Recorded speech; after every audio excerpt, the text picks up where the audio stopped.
Hello everyone! Isang magandang araw sa ating lahat.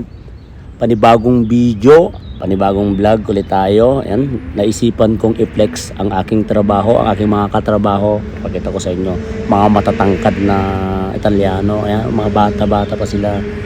Pero syempre, hindi man tayo katangkadan, hindi tayo papatalo sa trabaho na kinakaya nila. Ayan, at dito nga ako sa medyo mahirap din. Napesto ako sa isang confectionatore, taga-supot, packing ng karne bubino. Kaya mga ganyan. Tapos sinisil namin. Alright, and ito nga yung pesto ko. Ito yung hawak kong makina Sotoboto.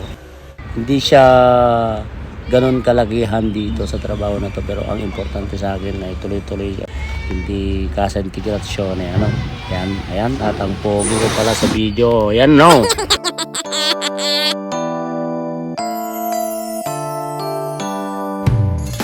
Yan ang dati kong katrabaho at siya yung tumawag sa akin, nagpasok sa akin dyan.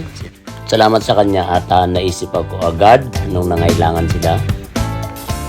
Siya naman ang aking kapo, responsable dito sa pwesto namin na pinagkakatiwalaan din ng pinaka-boss namin. Magagaling sila, ang bibilis nila magkatay. 20 years na daw siya dito nagtatrabaho. May mga araw din marami ang order, trabaho. Kaya kapag ganun na wala pa akong ipapasa sa Sotoboto, tumutulong ako doon sa kanila. Inilalapit ko yung mga kailangan nila. At ganito nga yung ginagawa ko. Bale, nililinisan ko muna yung roba, karne, yung parte na hiwa-hiwalay na tatanggalan ko ng mga graso, sabay pinaplastic ko, tapos ipapasa ko sa makina. Ganon ang ano ko dito.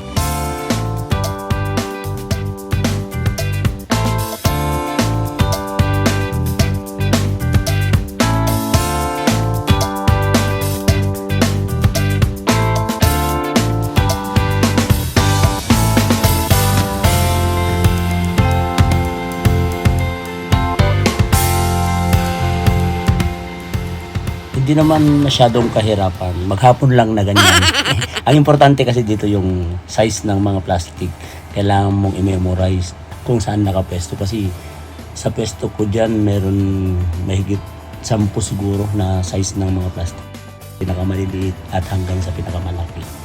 Yun, dapat ang unang importanteng ma-memorize kasi mahihilo ka talaga sa pag kuha ng plastic kung hindi mo alam kung saan mo kinukuha yung nakita mong petso. Dapat alam mo na agad kung saan yung plastic na sukat niya.